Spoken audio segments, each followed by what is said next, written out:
चिताभस्म ले आए नंदी। ले तो आया प्रभु, किंतु इसे लाने के लिए मुझे बहुत दूर जाना पड़ा।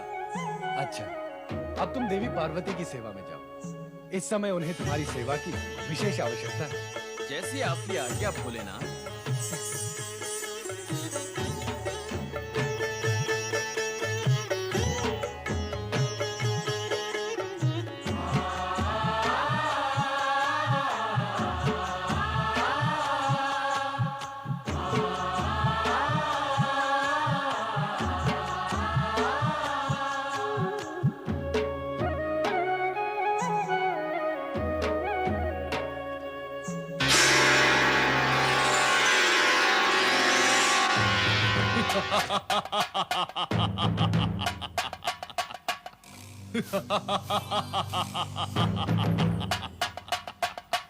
इस सेवक के लिए क्या आज्ञा है स्वामी परमेश्वर?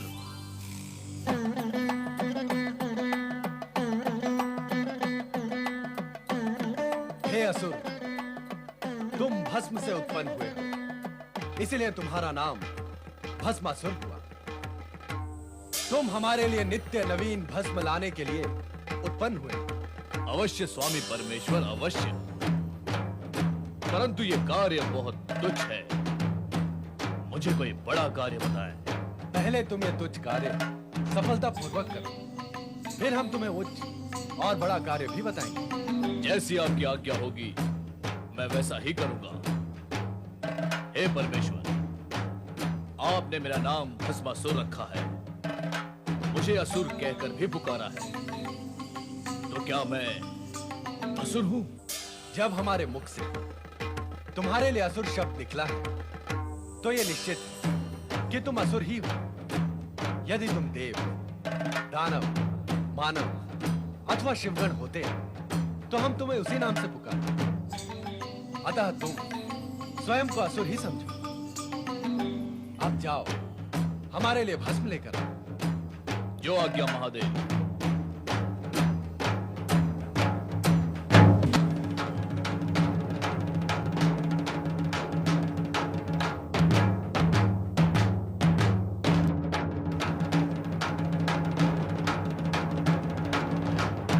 यहाँ तो दूर दूर तक कहीं भी शमशान भूमि दिखाई नहीं देती। मुझे परमेश्वर के लिए चिताभस्म कहां से प्राप्त होगी? चलो कहीं और देखता हूं।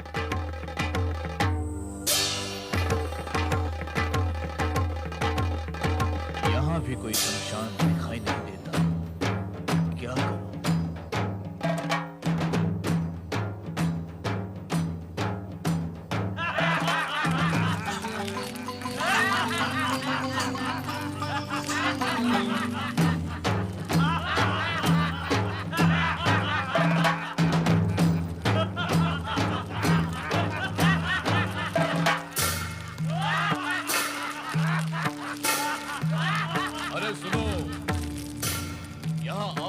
कहीं कोई शमशान भूमि है? शमशान? वहां क्या करोगे? मुझे चिताभस्म चाहिए। चिताभस्म? कौन हो तुम? चिताभस्म क्यों चाहते हो? क्या करोगे चिताभस्म का? मैं भस्मासुर हूँ। मुझे मेरे स्वामी शिव के लिए चिताभस्म चाहिए। वही खोज रहा हूँ। तो तुम असुर हो? तो तुम हमारी जाति के हो? हाँ हाँ, जब मैं असुर हूँ, तुम असुर हो, तो मैं तुम्हारी जाति का हुआ ना। पर इससे किसी को क्या लाभ होगा? लाभ?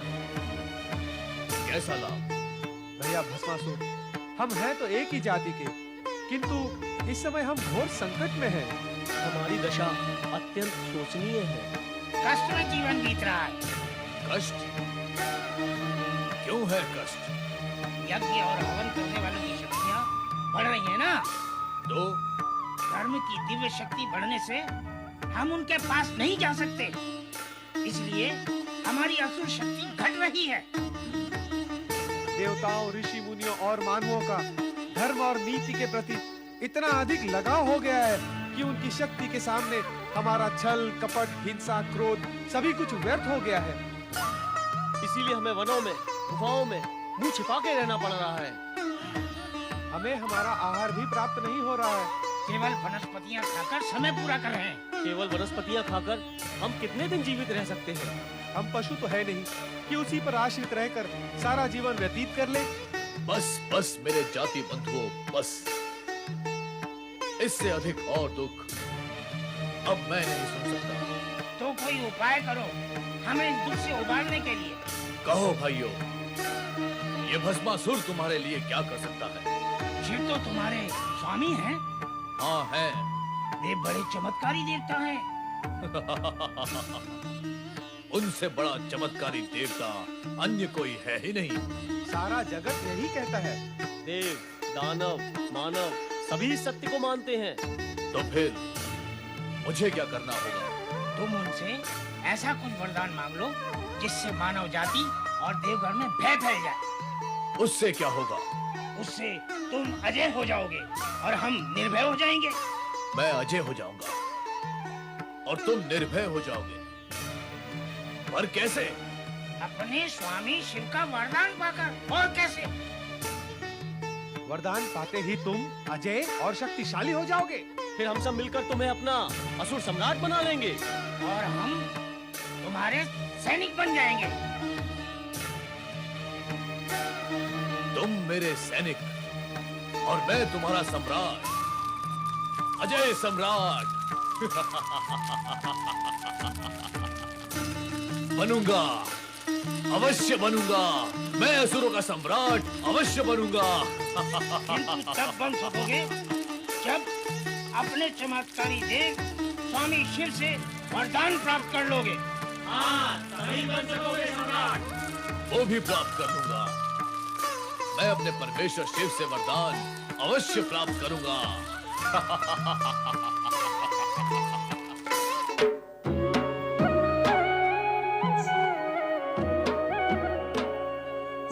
स्वामी परमेश्वर को सेवक भस्मासुर प्रणाम करता है। आओ भस्मासुर, भस्म ले आए। आज भस्म नहीं मिली स्वामी परमेश्वर। क्यों? स्वामी परमेश्वर, इस जगत में मनुष्य व असुरों की आयु बढ़ती जा रही है, बढ़ती ही जा रही है। मैं चारों दिशाओं में ढूंढ ढूंढ कर थक गया, परंतु मुझे कहीं भी कोई नई चिता नहीं मिली जहां से मैं भस्म प्राप्त कर सकता। सारे शमशान सूने पड़े। लगता है मृत्यु अपना कार्य नहीं कर रही, इसीलिए प्राणियों ने भी मरना बंद कर दिया है। अब चिंता तो यह है परमेश्वर कि मैं आपकी आज्ञा का पालन कैसे करूं। जितने जन्म होते हैं उतने ही मरण भी होते हैं। जन्म मरण प्रकृति का अटूट नियम है, इसलिए तुम्हें चिंता करने की आवश्यकता नहीं है। ढूंढने पर कहीं न कहीं तुम्हें चिता भस्म अवश्य मिल जाएगी। मैं सारे जगत का चक्कर लगाकर लौटा हूं स्वामी परमेश्वर। भविष्य में भी कोई चिता जलने या उसकी भस्म मिलने की कोई संभावना नहीं है। यदि आप मेरी एक प्रार्थना स्वीकार करें तो भस्म मिलने का उपाय हो सकता है। कैसी प्रार्थना? आप मुझे वरदान दें कि मैं जिस किसी के भी सर पर हाथ रख दूं वो भस्म हो जाए। इससे क्या होगा भस्मासुर? एक तो इससे भस्म की प्राप्ति होगी परमेश्वर, दूसरे वे वृद्ध जो व्यर्थ ही इस धरती पर भार है, मृत्यु को प्राप्त नहीं हो रहे, वे वृद्धावस्था की पीड़ा से मुक्त हो जाएंगे। मुझे वरदान दीजिए परमेश्वर। तथास्तु।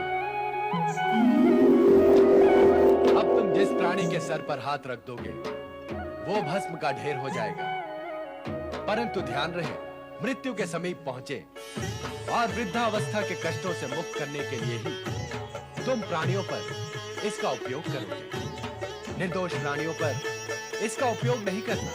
कदापि नहीं परमेश्वर, कदापि नहीं। आप तो आशुतोष हैं, सभी की आशा को संतुष्ट करते हैं। मुझे तो आशा भी नहीं थी कि आप मेरी प्रार्थना को सुनकर इतने शीघ्र वरदान भी दे देंगे। अब मैं कैलाश पर्वत पर चिता भस्म का ढेर लगा दूंगा।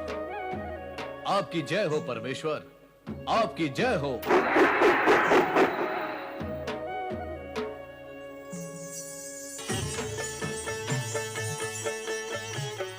ये आपने क्या किया स्वामी?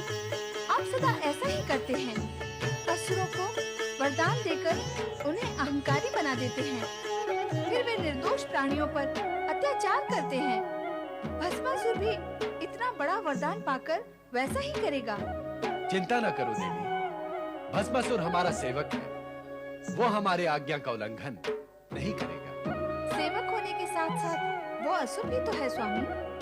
और असुर आज्ञा ही क्या, धर्म, नीति, न्याय, मर्यादा सभी का उल्लंघन कर देते हैं। भस्मासुर को इतना बड़ा वरदान देकर आपने अच्छा नहीं किया स्वामी।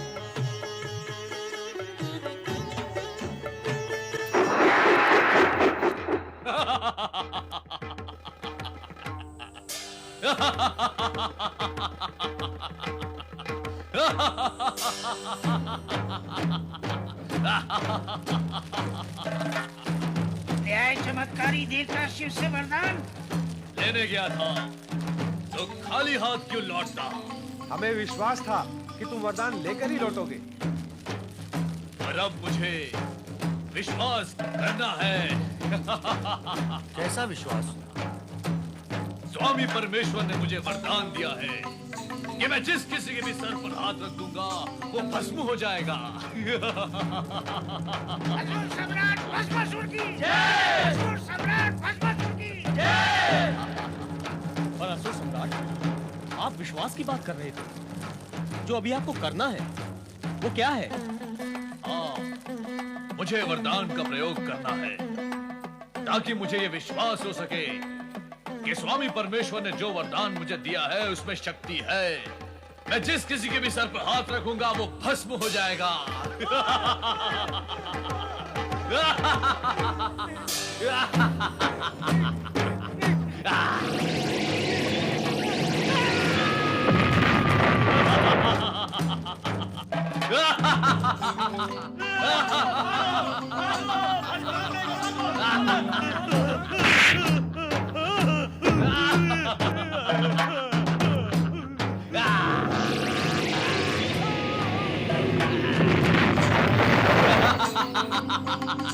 असुर सम्राट, ये आप क्या कर रहे हो? प्रयोग कर रहा हूँ। अरे प्रयोग कोई अपनों पर किया जाता है, प्रयोग तो दूसरों पर किया जाता है।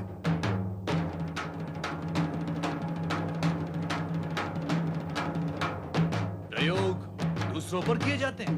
और नहीं तो क्या, तुम असुर होकर अपने ही असुर भाइयों को भस्म कर रहे हो। तो फिर मुझे प्रयोग के लिए किसे भस्म करना चाहिए?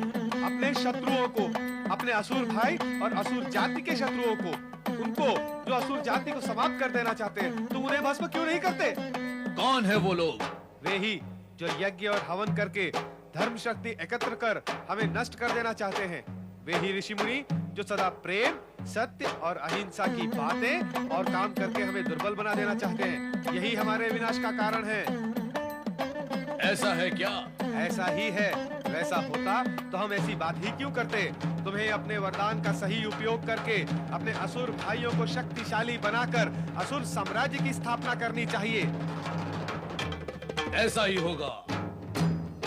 मैं तीनों लोकों में असुरों के शत्रु ऋषि मुनियों को नष्ट करके असुरों का साम्राज्य स्थापित करूंगा।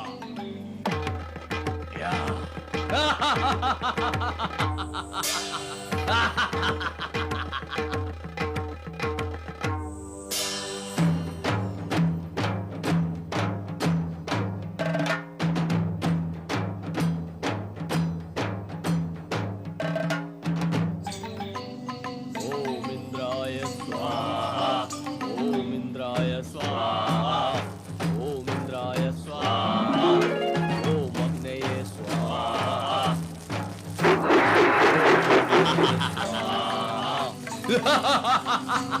कौन हो तुम? अभी पता चल जाएगा कौन हूं मैं।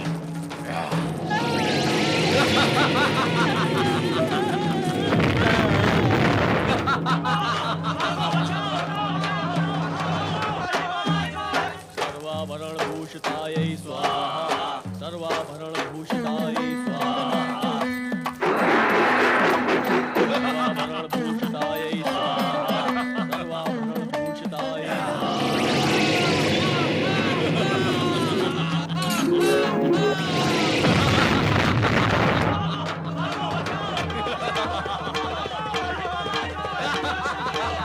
Ha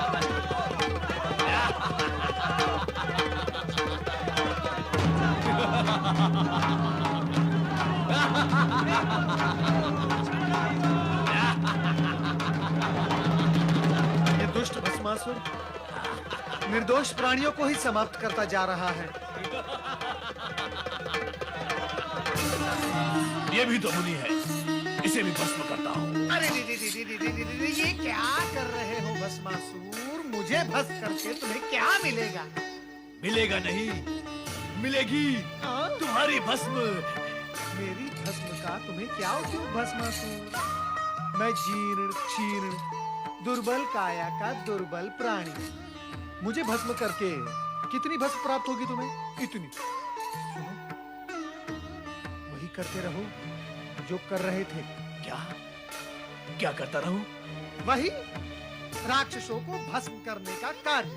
मोटे मुटल्ले हट्टे कट्टे होते हैं ये राक्षस, उन्हें भस्म करो, चारों ओर भस्म ही भस्म हो जाएगी। हाँ। अरे नारद, क्या तू मुझे मूर्ख समझता है? नहीं नहीं, जब तक तुम्हारे सम्मुख खड़ा हूँ तब तक तुम्हें मूर्ख कैसे समझ सकता हूँ? नहीं, तू सामने खड़ा होकर ही मुझे मूर्ख समझ रहा है नारद। नहीं नहीं, इसीलिए तो राक्षसों को भस्म करने की कुमंत्रणा दे रहा है। अरे परंतु मैं तुम सब ऋषि, मुनि, देवगण, ब्रह्मा, विष्णु, इंद्र सभी को भस्म करके तीनों लोकों पर विजय प्राप्त करूंगा।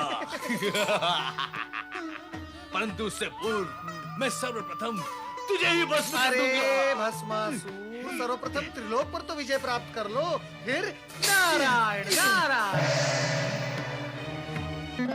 महाबली भस्मासुर, असुरराज भस्मासुर, महाबली भस्मासुर। भले पधारे महाबली, भले पधारे भस्मासुर।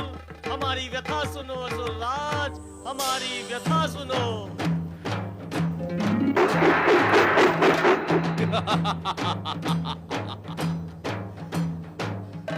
असुर भाइयों, मैंने अपने भस्मक वरदान का प्रयोग करके तीनों लोगों में आतंक ही आतंक मचा दिया है।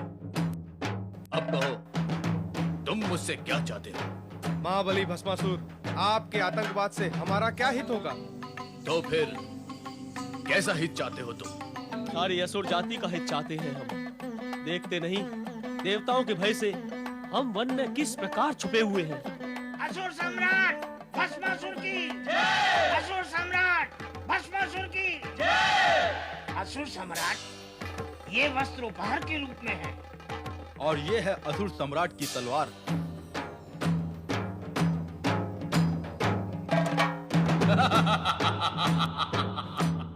लगता है अब हमारा उद्धार निश्चित है। यदि ऐसा है तो मैं अपने असुर भाइयों के हित और उद्धार के लिए क्या कर सकता हूँ? असुर राज, असुरों का हित तो तब होगा जब तुम असुरों के शत्रु इन देवताओं और धर्मात्माओं को समाप्त कर तीनों लोकों में असुरों का साम्राज्य स्थापित करोगे। तो फिर बताओ, कौन है वो हमारा शत्रु राजा? राजा धर्मसेन। वो ब्रह्मा विष्णु का भक्त और बड़ा धर्मात्मा है। धर्मात्मा? मैं उसका धर्म और उसकी आत्मा दोनों को ही समाप्त कर दूंगा। असुरों के साम्राज्य की स्थापना का कार्य मैं यहीं से आरंभ करता हूँ। देखता हूँ कौन है धर्मसेन। कैलाश पर नंदी द्वारा लाई भस्म को शरीर में मलते समय भस्मी से निकले एक टुकड़े को फेंकने से एक प्राणी पैदा होता है, जिसे भगवान शिव भस्मासुर के नाम से पुकारते हैं और भविष्य में भस्म लाने का कार्य उसे सौंपते हैं। आकाश में भ्रमण करता हुआ भस्मासुर वन में बैठे हुए असुरों के समीप आता है और भस्म के लिए शमशान भूमि का मार्ग पूछता है, किंतु असुर उसे सम्राट बनाने का लोभ देकर भगवान शिव से वरदान मांगने के लिए उकसाते हैं। भस्मासुर कैलाश पर आकर शिव से वरदान प्राप्त कर लेता है कि वो जिसके सिर पर हाथ रख देगा वो भस्म हो जाएगा। रक्षा करे भोलेनाथ, रक्षा करे भोलेनाथ, रक्षा करे भोलेनाथ, रक्षा करे। क्या हुआ नारद, इतने व्यग्र क्यों हो रहे हो? ये सब आप ही की कृपा का दुष्परिणाम है भोलेनाथ। तो क्या अब हमारी कृपा से दुष्परिणाम भी होते हैं? अवश्य होते हैं, हुए हैं और हो रहे हैं भोलेनाथ। अयोग्य और दुष्ट प्राणी को यदि ऐसे पद, अधिकार और सुविधाएं दी जाएं जिसके वो योग्य ही नहीं है, तो क्या वो उसका दुरुपयोग नहीं करेगा भोलेनाथ? और फिर उसके दुष्परिणाम नहीं होंगे? तुम किसके विषय में कह रहे हो नारद? आप सब जानते हुए भी भोले बनते हैं, तभी तो आपको सब भोलेनाथ कहते हैं। आप भली भांति जानते हैं कि मैं भस्मासुर के विषय में कह रहा हूं। तुम्हें क्या कष्ट दिया उसने? कष्ट? भोलेनाथ, वो मेरे सर पर हाथ रखने चला था। फिर तुमने क्या किया नारद? प्राण बचाकर भागने के अतिरिक्त मैं करता भी क्या माता? भोलेनाथ, मेरे प्राण तो जैसे तैसे बच गए, किंतु उस दुष्ट असुर ने मृत्यु का नंगा नाश ही आरंभ कर दिया था।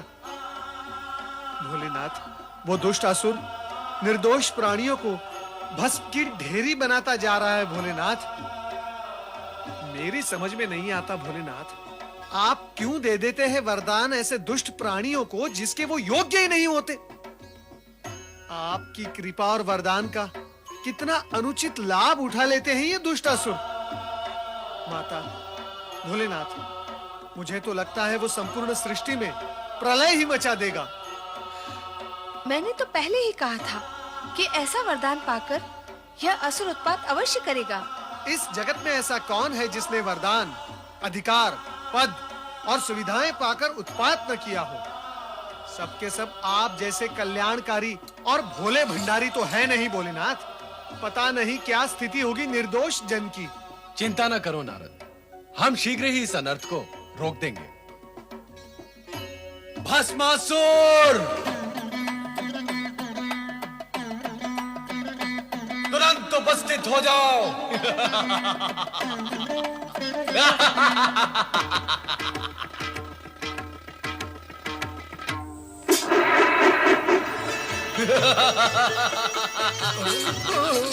हे शिव शंकर, आपके दिए हुए वरदान का प्रयोग करके अत्यंत सुख की प्राप्ति हो रही है।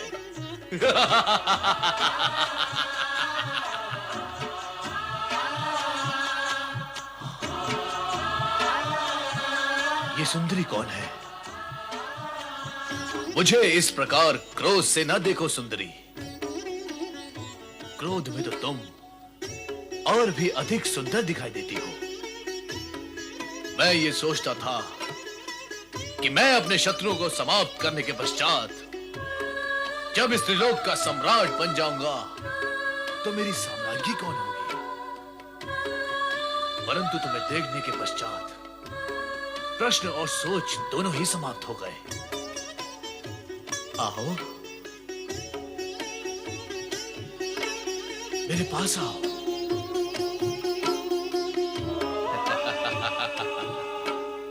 मैं इंद्र को भस्म करके तुम्हें स्वर्ग के सिंहासन पे बिठाऊंगा। दुष्ट भस्मासुर, पार्वती हमारी अर्धांगिनी है और तू हमारा सेवक। वो तुम्हारे माता समान है। इन पर कुदृष्टि डालने का परिणाम जानता है। हम तुम्हें इसी समय भस्म कर देंगे। भस्म करने का काम जब तुम करते थे वो युग गया भस्मधारी। अब भस्म करने का कार्य मैं करता हूं। मैं,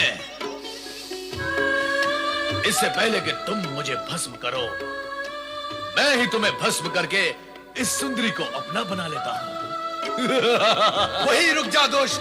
प्रभु अपनी रक्षा करे। भाग जाए यहाँ से, भाग जाए प्रभु।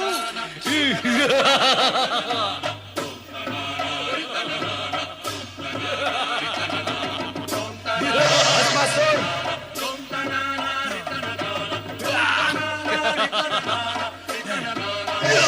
भस्मासुर,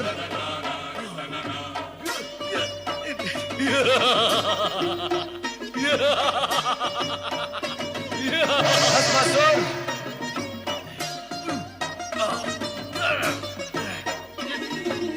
भस्मासुर,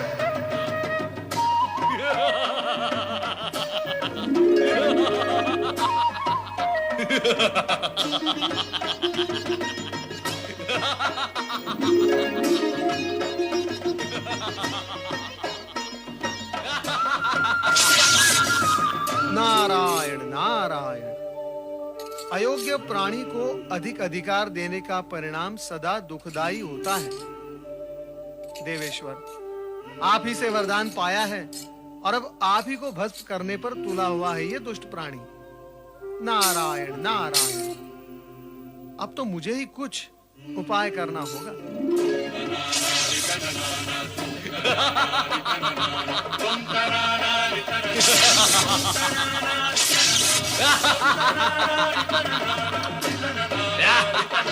रक्षा करें प्रभु, श्री हरि प्रभु हमारी रक्षा करें। नारद, तुम पर क्या संकट आ पड़ा? नारद, आज तुम्हें रक्षा की आवश्यकता कैसे आन पड़ी? तुम तो संपूर्ण जगत की रक्षा की चिंता किया करते हो। माता, चिंता तो आज भी है, किंतु जगत की नहीं, जगत पिता की। अर्थात? श्री हरि, भस्मासुर को वरदान देकर भगवान भोलेनाथ स्वयं संकट में पड़ गए हैं। वो दुष्ट भस्मासुर भगवान भोलेनाथ के सिर पर हाथ रखकर उन्हें भस्म करना चाहता है। पर नारद, ये भी तो शिवलीला ही है। शिवलीला? श्री हरि, ये कैसी शिवलीला है जिससे प्राण संकट में पड़ जाएं? नारद, शिव ऐसी ही लीला करते हैं कि जगत के सारे प्राणी इस सत्य को जान और मान लें कि अयोग्य प्राणी को अधिक अधिकार और वरदान देने से जगत को दुष्परिणाम भोगने पड़ते हैं।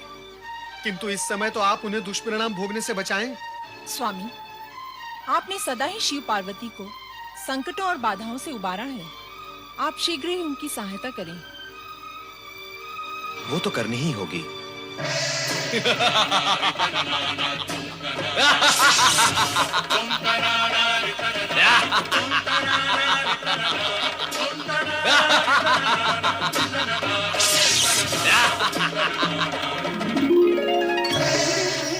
ये सब क्या हो रहा है स्वामी? कहाँ कहाँ क्या हो रहा है देवी? तीनों लोकों का स्वामी एक दुष्ट, बुद्धिहीन, दुराचारी असुर के सम्मुख इतना विवश, असहाय और पौरुषहीन हो गया है। समय की बलिहारी है देवी, समय की बलिहारी है। हाँ स्वामी, देख रही हूँ समय से हारे हुए बल को, किंतु अब आपकी ये दशा मुझसे देखी नहीं जाती। तो देवी, हमें क्या अपनी ये स्थिति प्रिय लगती है? हम इस अप्रिय स्थिति से स्वयं ऊब चुके हैं। तो फिर विराम क्यों नहीं लगा देते इस स्थिति पर? नहीं, हम अभी ऐसा नहीं कर सकते। ना सही, मैं तो कर सकती हूँ। आप मुझे आज्ञा दें, मैं शक्ति रूप धारण कर उस दुष्ट भस्मासुर को एक क्षण में ही समाप्त कर दूंगी। तुम यदि ऐसा कर दोगी तो हमारे वरदान का क्या होगा जो हमने भस्मासुर को दिया है कि उसे कोई भी नहीं मार सकेगा? यदि तुम्हारे हाथों उसका वध हो जाता है तो हमारी वरदान की महिमा भी समाप्त हो जाएगी। ऐसा हो गया तो जगत के प्राणी भविष्य में हम पर और हमारे वरदान की शक्ति व महिमा पर विश्वास ही नहीं करेंगे। स्वामी, आप तो चारों ओर से विवश हैं। तुम चिंता न करो देवी, हमारी विवशता का शीघ्र ही अंत होगा। कोई ना कोई उपाय अवश्य निकल आएगा। अब तुम शीघ्र ही समाधि स्थल चली जाओ, वहां पर तुम सुरक्षित रहोगे।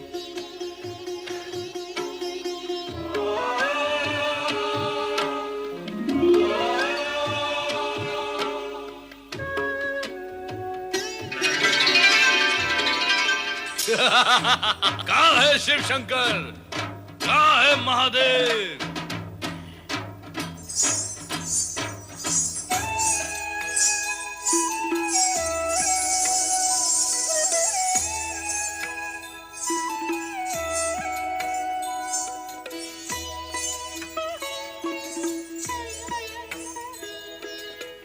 इधर देखो वरदायिनी भस्मासुर।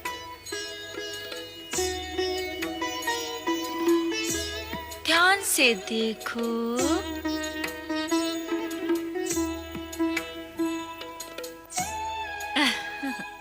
अंतर्दृष्टि से देखोगे तो मैं तुम्हें पार्वती से अधिक सुंदर दिखाई दूंगी। मैं त्रिभुवन मोहिनी हूँ।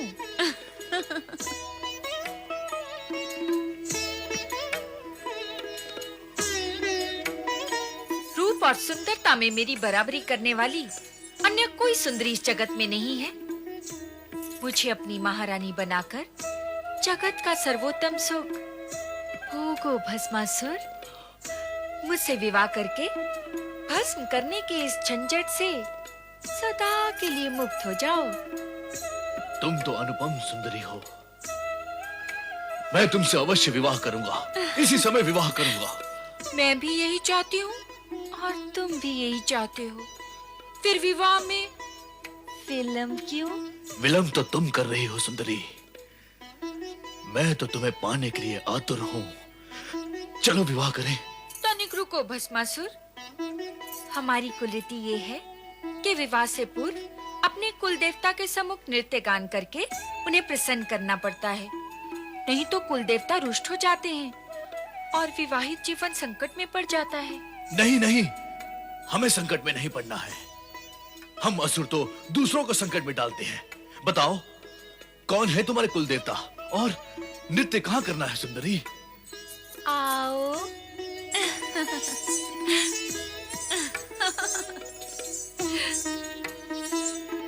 ये वटवृक्ष ही हमारे कुल देवता हैं। तुम मेरे होने वाले पति हो। हमारी कुल रीति के अनुसार कुल देवता को प्रसन्न करने के लिए तुम्हें उसी भांति नृत्य करना होगा जैसे कि मैं करूंगी। बोलो, करोगे ना? अरे तुम कहोगे तो नृत्य क्या, मैं कुकृत्य भी करूंगा। चलो शीघ्र नृत्य आरंभ करते हैं ताकि नृत्य करके हम शीघ्र विवाह कर सके। तो चलो नृत्य गाना आरंभ करते हैं।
देवादिदेव प्रणाम।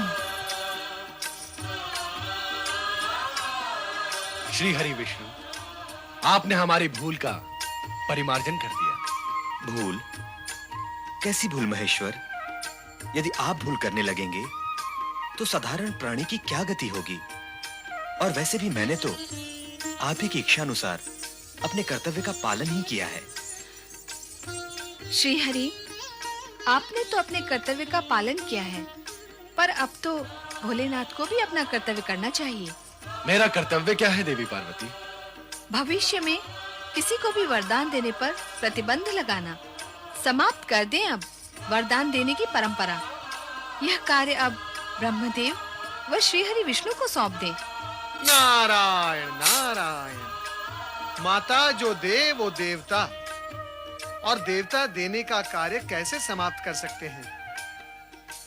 भगवान भोलेनाथ ना परंपरा त्यागेंगे, ना अपना उदार स्वभाव।